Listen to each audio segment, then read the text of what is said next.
En direct du Cap d'Agde, 14h-16h, Brigitte Lahaie, Sud Radio. Eh bien, Jean-Charles Bouchou, vous aviez réclamé une femme libertine. Elle est là. Ça manquait. Bonjour. Nathalie, c'est ça? Nathalie, absolument. Bonjour Nathalie. Bonjour Brigitte, bonjour Jean-Charles. Bonjour Nathalie. Alors, vous avez découvert le libertinage sur le tard.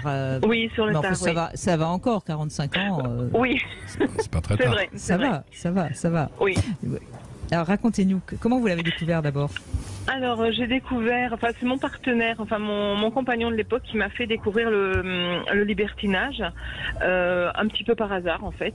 On était en train de traverser une période un petit peu plate, et donc je lui avais gentiment dit qu'en fait je m'ennuyais, pas forcément de lui, mais que je m'ennuyais. Donc il m'a proposé au départ de prendre un amant, ce qui ne me convenait absolument pas. Et de son côté, il a cherché à trouver une solution pour. D'accord, pour donc il n'était pas du tout libertin non plus. Absolument pas. Quand même pas. suffisamment pour proposer à sa compagne de prendre un amant. Non, mais ça peut être polyamoureux, c'est pas pareil. Ah, bon. Ouais, C'est pas, vous le faites pas rentrer dans le libertinage. Le polyamour et le libertinage, c'est deux choses totalement différentes, Jean-Charles Complètement, je Bouchou. pense. Oui, il y a le mot amour dedans. Il y a Alors, il n'y a pas d'amour dans le libertinage? A priori, non. Je tombe des nues, si j'ose dire. Je dirais tomber des nues au Cap d'Agde, c'est pas mal.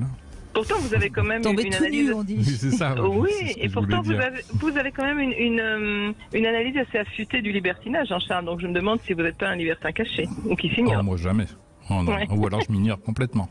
Ça doit être ça. Il cache bien son jeu, hein. Vous savez, moi, ça fait 2 jours que je le fréquente, là, je peux vous dire. Il fait l'innocent, mais Oh, mais ça Bon, doit alors- être une belle fréquentation. ça va, je me plains pas. Donc Nathalie, vous Oui. avez, c'est déjà, moi je trouve ça déjà formidable qu'une femme puisse dire à son homme qu'elle aime encore, hein, parce que vous l'aimez encore quand vous lui Oui. dites ça, Oui, il y avait du sentiment, oui, tout à fait. Ça, c'est une vraie liberté. de lui c'est une dire liberté de je parole. m'ennuie. Moi je trouve ça fort, Oui. franchement, Oui, c'est oui, bien. oui. Mais en même temps, Donc vous étiez déjà, sans le savoir, libertine. Ah, je vous me pense. rejoignez à la fin. Mais toujours, Ah. Jean-Charles, vous savez bien. Voilà. Oui, je pense qu'effectivement, je pense qu'on devient libertin, mais je pense qu'on est libertin ou libertine en même Bien temps. sûr. Voilà, c'est dès que la graine est plantée, voilà, on l'est déjà. Mais c'est effectivement quelque chose qui était très très loin de ma vision de vie, de mon environnement. Donc j'étais Mais vous en absolument aviez pas peut-être dedans. jamais entendu parler, en fait. Si, Au mais fond, je ne parce pensais que- pas. Enfin, j'avais déjà vu des reportages, j'en avais entendu parler, mais je ne me sentais pas forcément concernée, parce que forcément, dans tout ce qu'on peut nous montrer sur le libertinage, ce sont toujours des jeunes personnes, ce sont toujours des personnes très jolies, voilà, donc des personnes auxquelles on a du mal un petit peu à s'identifier. Oui, et puis c'est toujours le côté un peu extrême qu'on montre. Bref, Voilà. donc lui, il se renseigne. Ben Et- oui, il se renseigne et puis un jour il me dit regarde ce que j'ai trouvé. Et puis donc au départ c'est juste un site de chat où on discute avec des gens, on raconte nos expériences, nos petits fantasmes, nos petites pratiques. Et puis bon forcément ça émoustille un petit peu notre curiosité. Donc on s'inscrit sur un site libertin, on se crée une fiche. Donc déjà on se lance dans un projet qui prend du temps. Parce que je pense que le libertinage, c'est quelque chose qui doit se préparer. Donc, on a des contacts avec des personnes, on se projette dans des rencontres. Et puis, Et un là, jour, on se déjà, décide- j'imagine qu'on s'ennuie moins, Nathalie. Ah, bah, forcément. Là, on est émoustillé, on se pose des questions, on se rend compte qu'il y a On fantasme. Ouais. Vous aviez le trac? Alors, le trac, on l'a pas eu tout de suite. C'est-à-dire qu'on s'est beaucoup, on a beaucoup discuté avec des gens, on a essayé de se renseigner de différentes façons, et puis un jour on se dit il faut passer le pas. Et donc on décide de franchir le pas en allant effectivement dans un sauna libertin, et là le trac il arrive. Le trac il arrive, c'est quand on est devant la porte, que c'est la première fois, on sait pas trop, on a l'angoisse, et donc quand on rentre dans ce sauna, alors chez moi la magie opère de suite, c'est-à-dire que je suis dans mon élément. Je suis dans mon élément dès que je suis dans le vestiaire. Dès que je C'est suis dans ça, le c'est-à-dire vestiaire, que ça vous excite finalement de vous exhiber. Enfin, quand je dis vous exhiber, tout est relatif, mais il y a quelque chose de cet ordre-là, hein, c'est ça? Alors oui, puis en même temps j'étais planquée derrière mon compagnon parce que j'arrive là-dedans, je sais pas trop, on est juste avec un paréo, il y a des hommes, il y a des femmes, voilà. Bon, c'est un petit peu donc c'est un petit peu impressionnant aussi, mais je sens que je suis dans mon élément. Il y a quelque chose qui me dit là t'es à ta place. Et effectivement, sur cette première soirée qu'on voulait bien sûr avec un couple, bien sûr, il n'y a pas de couple, on se retrouve donc avec un partenaire libertin qui nous prend en charge en fait, qui nous explique un petit peu comment marche un sauna, les codes. Donc on apprend qu'il y a des codes. Et puis chemin faisant, voilà, on se retrouve avec lui dans le bassin et notre premier contact se fait avec lui et donc je découvre effectivement l'ambiance sauna en couple. Donc très vite, avec mon conjoint, on se rend compte qu'on a des envies différentes. Que forcément il va falloir qu'on adapte notre libertinage avec les envies de l'un, les envies de l'autre, essayer de moduler tout ça pour qu'on essaye d'être en cohérence dans ce qu'on veut et surtout ne pas mettre en péril notre couple. Oui, parce que la jalousie peut subvenir chez l'un ou chez l'autre. Oui, elle arrive très vite, elle s'installe, elle est toujours là de toute façon, même si on veut l'occulter. C'est pour ça qu'effectivement, quand on parle de libertinage, de liberté, je pense qu'on n'est pas si libre que ça quand on est déjà en couple. Il nous faut effectivement des règles, il faut un cadre pour qu'on puisse le vivre pleinement. Oui, et des règles identiques chez l'un comme chez l'autre, parce que sinon ça peut déraper très vite. Ah mais tout à fait, il nous faut des règles communes, des points communs, voilà, et ne pas les dépasser, parce que sinon effectivement c'est là qu'arrivent effectivement les ennuis de couple, le manque de confiance, voilà, où on est plus sûr, on est plus stable, il y en a un qui veut arrêter, l'autre qui veut continuer, on fait en cachette, voilà.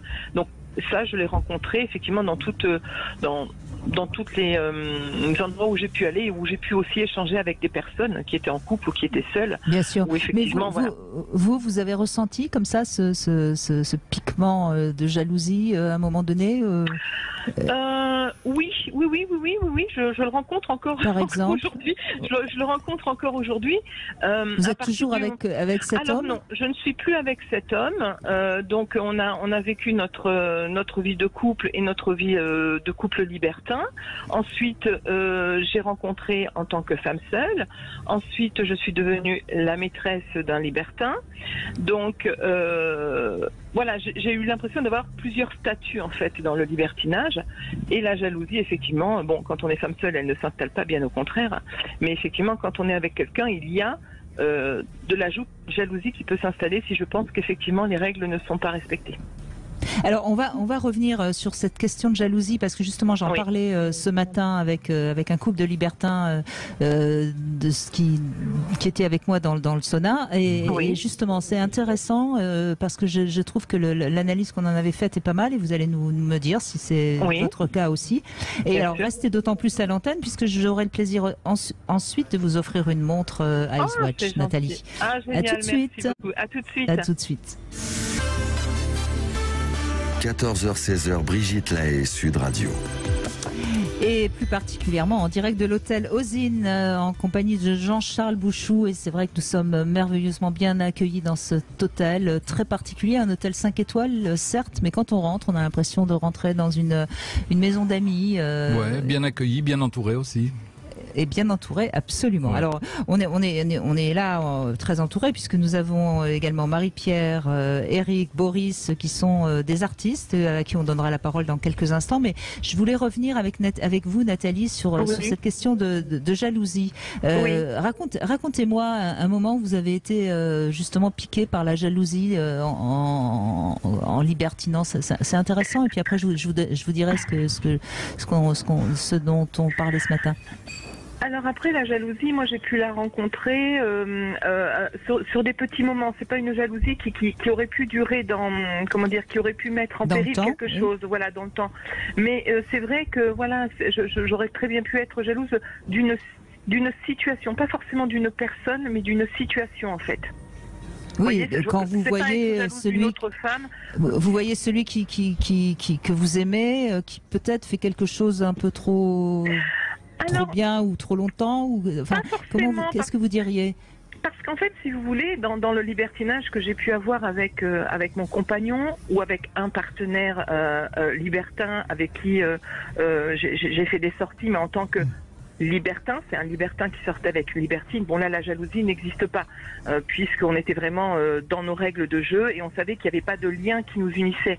Donc en fait, il n'y a pas de jalousie. La jalousie est liée quand il y a un lien, effectivement, et notamment avec un couple. Donc aussi bien avec mon ex-conjoint ou comme avec mon amant. Je peux être moi, je suis pas d'accord du tout avec vous, Nathalie. Oui. Je crois que la jalousie, elle existe quand il y a un peu de passion, quand il y a quelque chose qui est de l'ordre du sentiment et pas de la raison. Parce que là, vous me dites, bon, bah, on était dans une telle situation, c'est raisonnable, nos règles sont comme ça. Et moi, je crois que la jalousie, elle arrive, non? Qu'est-ce que vous diriez, Jean-Charles Bouchou? C'est pas quand justement il y a du sentiment qui. Oui, on est plus jaloux quand on est amoureux, vous voulez dire? Oui, bien sûr, évidemment.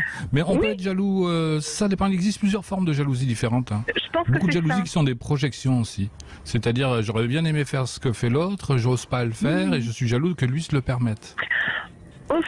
Alors oui et non, parce que bon, moi je sais qu'avec mes partenaires, quand ils prennent du plaisir avec une autre femme, je ne vais pas être forcément jalouse de ça. Par exemple, je peux être piquée d'une jalousie si par exemple avec mon partenaire je me dis bon ben voilà, j'aimerais qu'on jouisse ensemble tous les deux et qu'il va jouir avec une autre femme. Ça va fortement m'agacer et peut-être me mettre dans une situation de jalousie qui va pas durer longtemps mais qui va me piquer.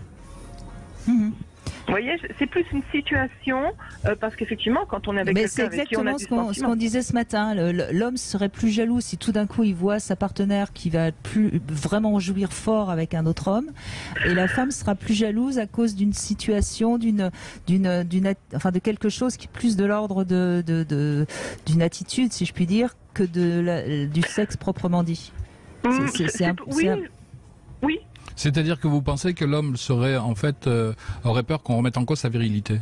Exactement. Un autre est capable de faire ce que moi je suis pas capable de faire. Donc en fin de compte, il n'est pas jaloux de sa femme, il est jaloux de l'autre. Il est dans la rivalité. Dans la rivalité, oui. Les hommes sont souvent dans cette démarche-là, effectivement. Bon, nous les femmes, on fonctionne différemment, ça tout le monde le sait. Oui. Donc voilà. Non, mais c'était intéressant parce que c'est vraiment ce que ce matin on essayait comme ça d'avancer dans la compréhension du libertinage. Ben, vous confirmez, Nathalie. Donc vous méritez cette montre. Oh, bah, c'est formidable. Je suis contente.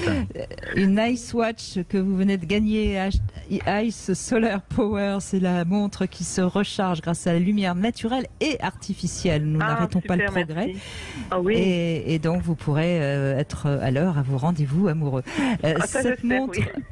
Cette montre, vous pouvez la retrouver sur le site ice-watch.com. Et puis pour la gagner, bien vous allez sur le compte Instagram ou sur la page Facebook de Sud Radio ou même sur notre YouTube. Vous savez qu'on est de plus en plus nombreux également à regarder cette émission sur YouTube. N'hésitez pas si vous avez envie de voir à quoi ressemble Jean-Charles Bouchou.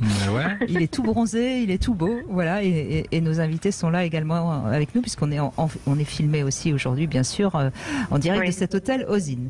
Merci Nathalie, j'aurais bien aimé continuer à discuter avec vous, mais on a d'autres invités qui sont là. Je reviendrai, je laisse ma place, il n'y a pas de problème.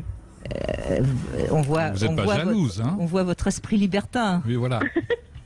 C'est ça. En tout cas, on vous embrasse fort, Nathalie. Merci. Moi aussi, je vous remercie beaucoup, Brigitte. Au revoir, Jean-Charles.